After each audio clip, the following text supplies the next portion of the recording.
Today we're going to understand from Surut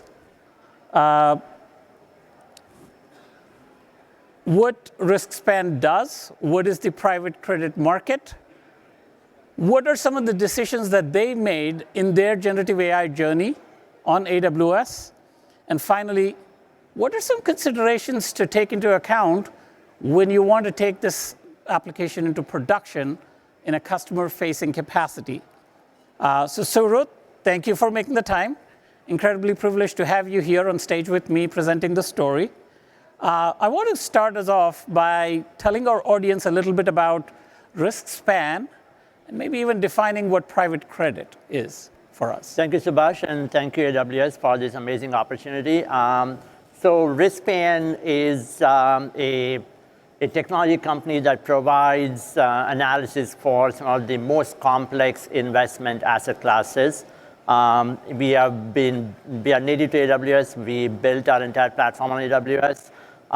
We are, as a result, we are 100% cloud, and we run very large workloads on very complex assets. We run trillions of dollars of assets on a daily basis. We run very granular loan level analysis, like 45 million loans across 70 plus asset classes. And again, to reiterate, we've been on it with AWS for 15 years now, and that's the kind of, we wouldn't exist without AWS.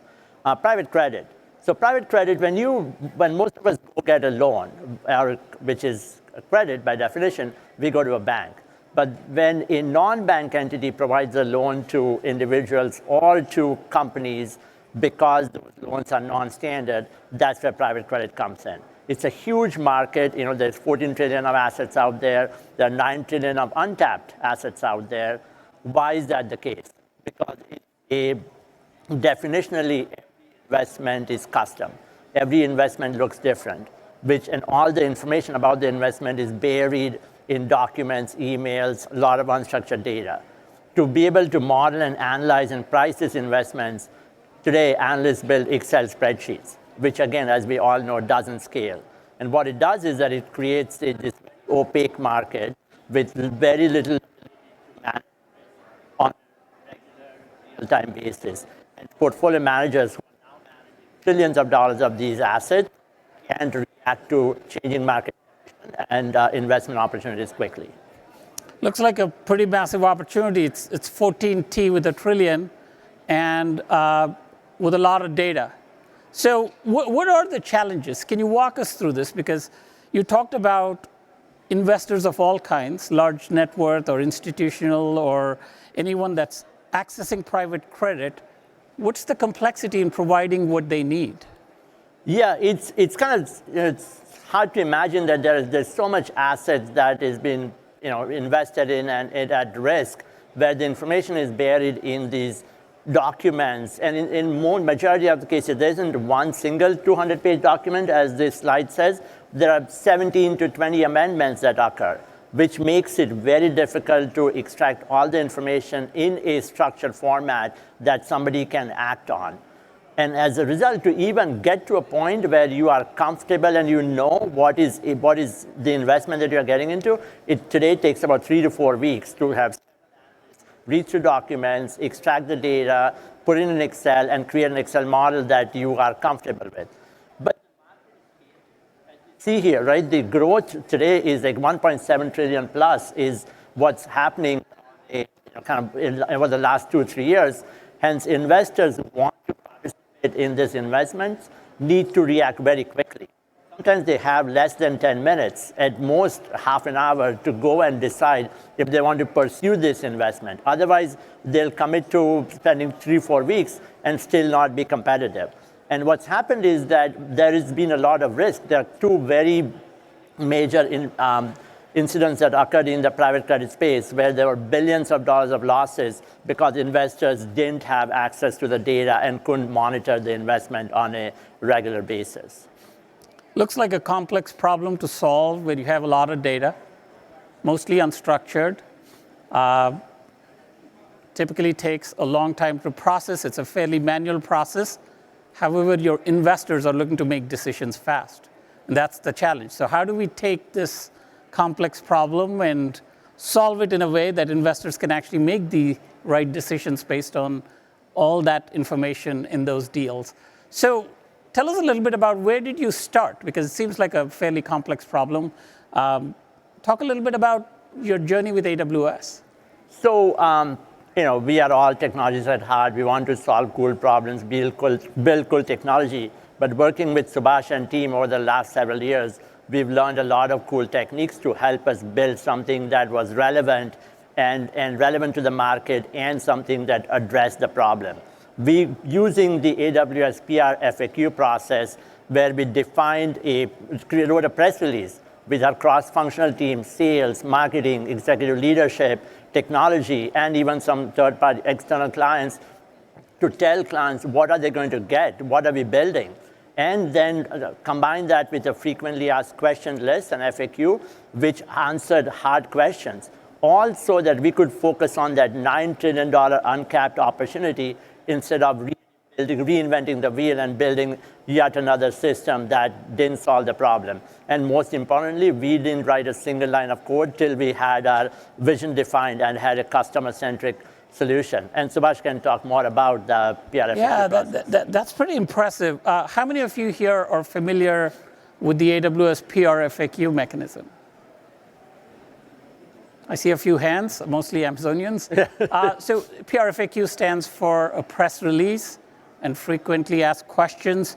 It's a mechanism we have where before we start to invest any development time or dollars or resources, we actually write a press release about how the product is going to show up when it's released.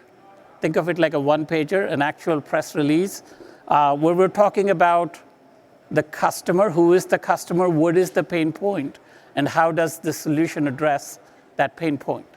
The FAQ is the detailed section where you're putting yourself in the shoes of multiple stakeholders, sometimes technical, sometimes business, financial, sometimes the customer themselves, and answering questions from their perspective on how the solution would impact them and their teams.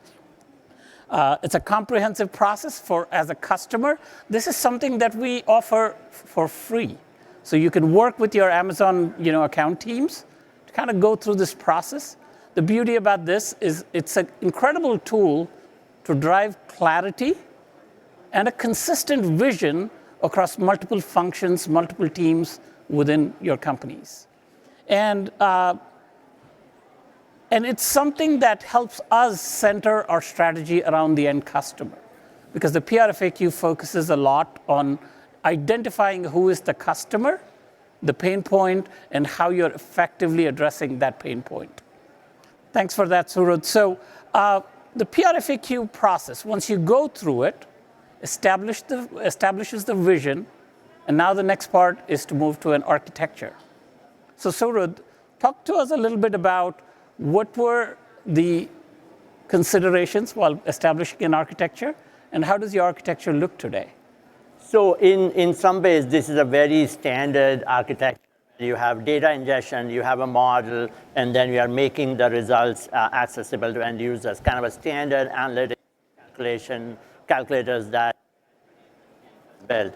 What was complex here was that the data was coming in variety of and also that the problem was custom. So every deal was going to be custom. So we needed intelligence to not only come up with a final solution for forecasting cash flows and value for these investments, but we also needed to be handled in a large scale.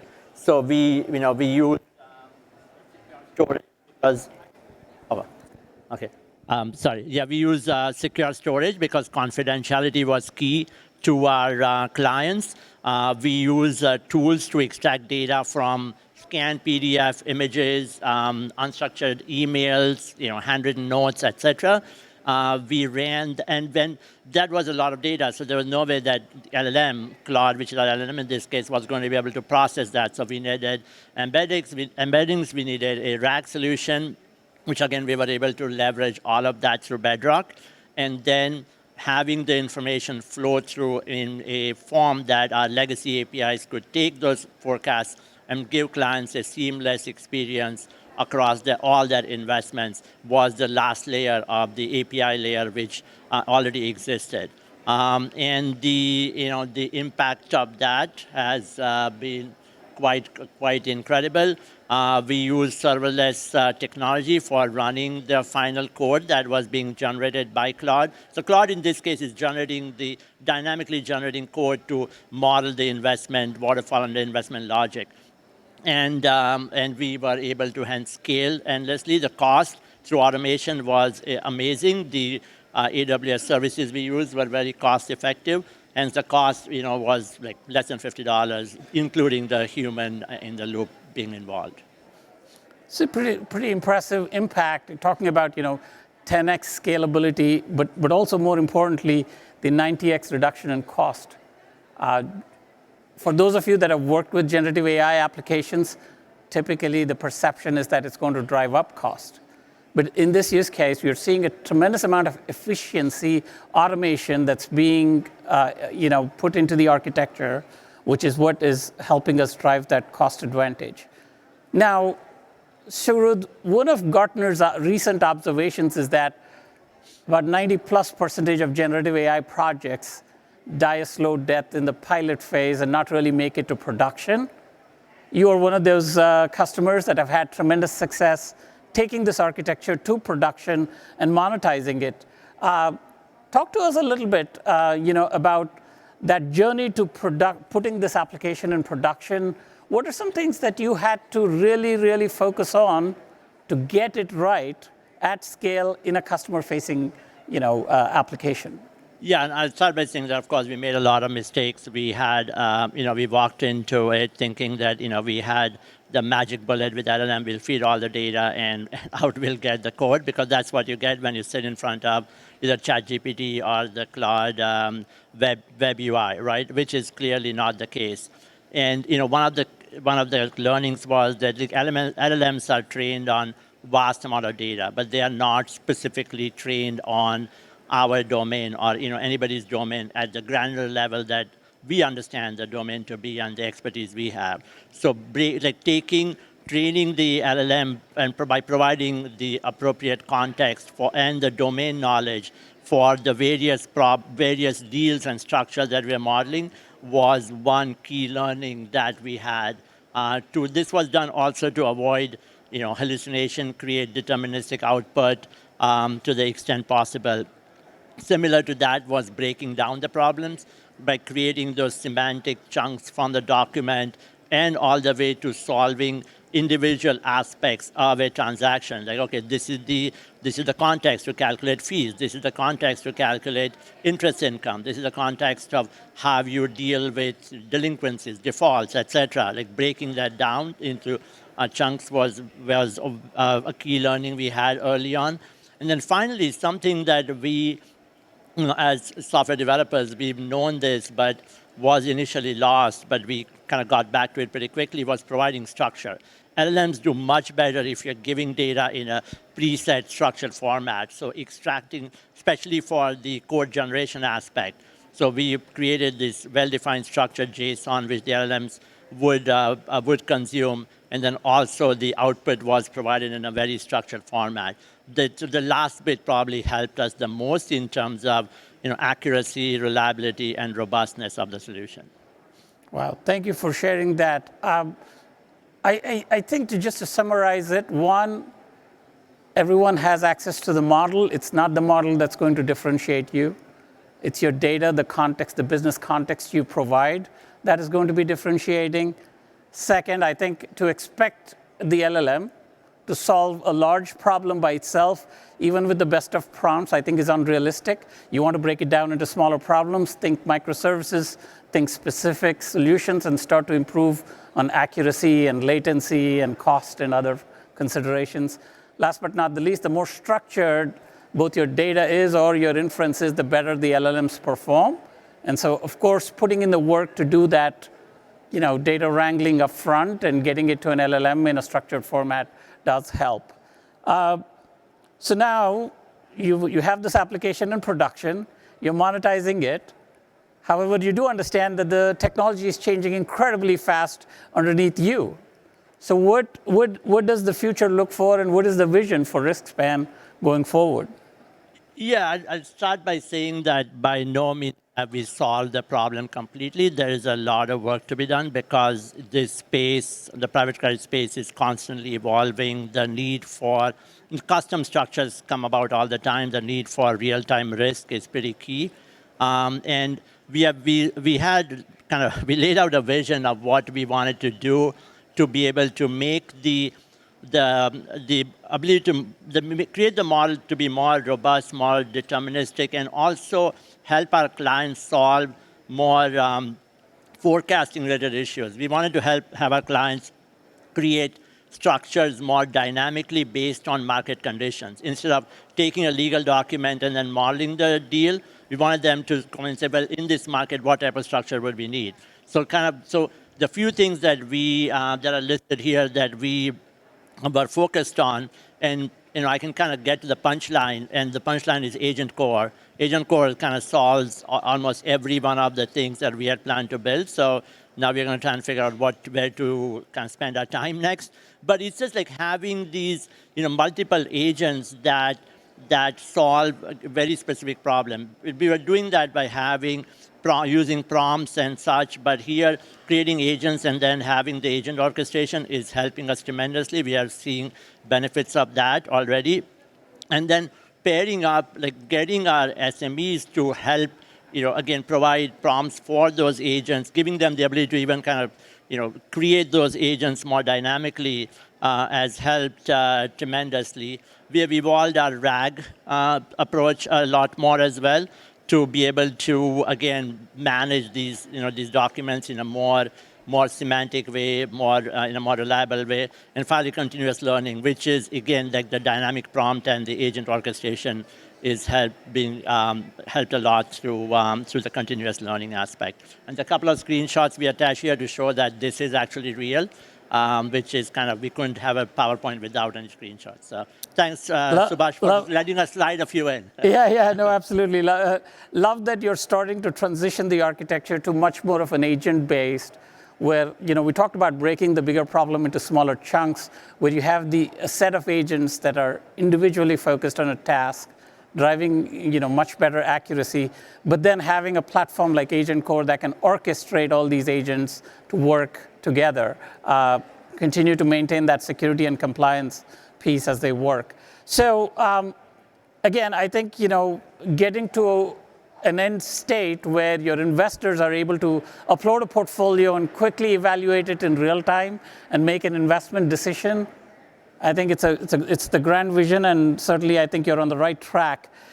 You've driven tremendous impact in your business.